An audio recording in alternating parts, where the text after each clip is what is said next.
Le télescope spatial James Webb, c'est notre machine à remonter le temps. Il nous permet de regarder l'univers à ses tout débuts, à l'aube cosmique. Et ce qu'il nous montre, c'est à la fois magnifique et complètement déroutant. Il nous révèle des objets qui, d'après tout ce qu'on sait, ne devraient tout simplement pas exister. Alors, accrochez-vous bien parce qu'on va poser la question qui change tout. Et si ces objets incroyablement anciens et lumineux que le télescope Webb nous montre n'étaient pas des galaxies, pas des regroupements de millions d'étoiles, mais quelque chose de radicalement différent, quelque chose de bien plus étrange? Pour comprendre ce mystère, on va jouer les détectives cosmiques. Le télescope Webb nous a fourni une scène de crime, l'univers primitif. Et sur cette scène, il y a 3 indices, 3 types d'objets qui défient toute explication logique. Premier indice sur la table, les monstres bleus. Imaginez des objets qui brillent autant qu'une galaxie entière, mais qui sont tassés dans un volume minuscule.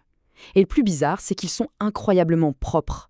Quasiment pas de poussière, cette sorte de cendre cosmique que les étoiles normales laissent derrière elles en mourant. Et c'est là que ça coince. Nos modèles, nos théories, prédisent que les premières galaxies auraient dû être plus diffuses, et surtout pleines de poussière après les premières explosions d'étoiles. Ces monstres bleus, ils ne collent juste pas au portrait robot. Alors, qu'est-ce que c'est que ce truc? Deuxième indice, et pas des moindres, les trous noirs. On a par exemple le quasar UHZ1, qui abrite un trou noir supermassif d'environ 10 millions de fois la masse du Soleil. Jusque-là, ok. Sauf que ça se passe à une époque où l'univers n'avait que 3% de son âge actuel. C'est un géant qui a poussé beaucoup, beaucoup trop vite. Et oui, tout est une question de temps. Pour devenir aussi massif, un trou noir doit avaler de la matière, beaucoup de matière. Mais s'il part de la taille d'un reste d'étoile normale, même en se gavant à la vitesse maximale autorisée par la physique, il n'y a juste pas assez de temps dans l'horloge cosmique. C'est mathématiquement impossible. Et enfin, notre troisième indice, le plus récent, les petits points rouges.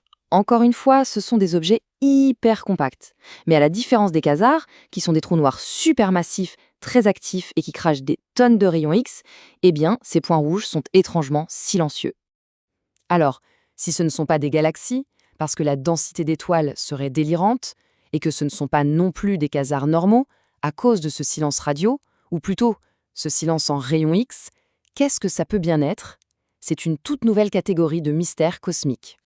Ok, on fait le point. On a donc des galaxies qui sont trop brillantes et trop propres, des trous noirs qui ont grandi trop vite et des objets compacts qui ne ressemblent à rien de ce qu'on connaît. 3 énigmes qui semblent totalement distinctes, mais qui pourraient en fait avoir une seule et même explication. Et si la clé de toute cette énigme, elle était juste là, sous notre nez, dans une idée proposée il y a plus de 10 ans, bien avant le James Webb, une théorie qui attendait tranquillement son heure de gloire. L'idée des étoiles sombres, ou dark stars, elle n'est pas nouvelle, Elle date de 2008. Mais à l'époque, c'était une curiosité théorique. Aujourd'hui, avec les données incroyables du web, cette théorie un peu oubliée se retrouve propulsée sur le devant de la scène, comme le suspect numéro 1 de notre enquête. Bon, une étoile sombre, qu'est-ce que c'est que ce truc? Pour comprendre, il faut oublier tout ce qu'on pense savoir sur le fonctionnement d'une étoile. Le moteur à l'intérieur est complètement, mais alors complètement différent. La différence fondamentale, c'est le carburant. Une étoile normale, comme notre Soleil, c'est une gigantesque centrale à fusion nucléaire. Une étoile sombre, elle, serait alimentée par l'annihilation de particules de matière noire. Attention, elle est faite d'hydrogène et d'hélium comme les autres, mais c'est ce tout petit 1% de matière noire qui met le feu aux poudres. Et ça change tout, ça en fait un objet gigantesque, gonflé, presque bouffi et relativement froid. Alors, comment ça naît ce genre de monstre? Imaginez la scène, au tout début de l'univers. Un nuage de gaz commence à s'effondrer sur lui-même, normal. Sauf qu'il est au milieu d'un halo super dense de matière noire. Plus le nuage se comprime, plus les particules de matière noire se rentrent dedans, s'annihilent et libèrent une chaleur phénoménale. Tellement de chaleur que ça stoppe l'effondrement, avant même que la fusion nucléaire ait eu le temps de s'allumer. Et voilà, on a une étoile sombre, une sorte d'étoile avortée qui peut alors grossir démesurément en avalant tout le gaz autour d'elle. Et c'est là que tout s'emboîte. Le moment eureka de notre enquête. On va voir comment cette seule et unique théorie peut résoudre nos 3 énigmes d'un seul coup, avec une élégance folle. C'est juste brillant. Nos monstres bleus, ce ne sont pas des galaxies, ce sont des étoiles sombres, supermassives, uniques. Voilà pourquoi elles sont si compactes et sans poussière. Nos trous noirs géants, quand une étoile sombre d'1 million de masses solaires s'effondre, elle laisse derrière elle une graine de trou noir déjà énorme. Ça lui donne une avance considérable pour sa croissance. Et nos petits points rouges, Ce seraient les restes d'une étoile sombre, un trou noir au centre, encore emmitouflé dans du gaz qui absorbe les rayons X. Bim! Tout s'explique. Et ce n'est pas juste une belle histoire. Comme le dit Cosmin Hillier, le chercheur qui a mené cette étude, les anomalies, les trucs bizarres vus par le web, ne sont plus des problèmes. Ils deviennent des prédictions, des caractéristiques attendues par la théorie de l'étoile sombre. C'est une théorie magnifique, on est d'accord?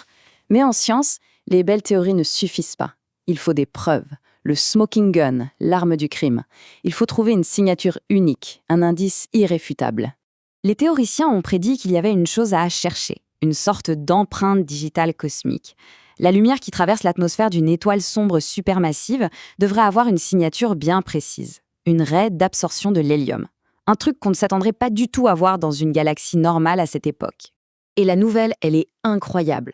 En analysant la lumière d'un de ces objets, JADS GSZ 130, les astronomes ont trouvé exactement ça, exactement la signature prédite.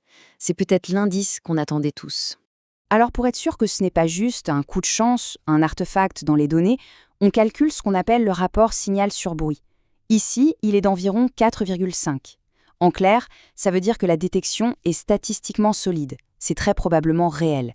Ce qu'il faut bien comprendre, c'est que cette observation, quand on l'ajoute au fait que la théorie résout nos 3 grandes énigmes, eh bien, ça constitue l'ensemble de preuves le plus solides jamais réunies en faveur de l'existence des étoiles sombres. Et si ça se confirme, honnêtement, les implications sont juste dingues. Non seulement on résoudrait 3 casse-têtes majeurs de l'astrophysique d'un seul coup, mais ça nous donnerait aussi notre toute première détection, même indirecte, de la matière noire. Ça ouvrirait un champ de recherche totalement nouveau. On pourrait étudier la nature même de la matière noire en observant les étoiles qu'elle fait briller. Ce qui nous laisse avec cette question vertigineuse. Et si, en cherchant à comprendre les toutes premières lumières de l'univers, on était tombé par hasard sur la plus grande part d'ombre qui le compose, la matière noire?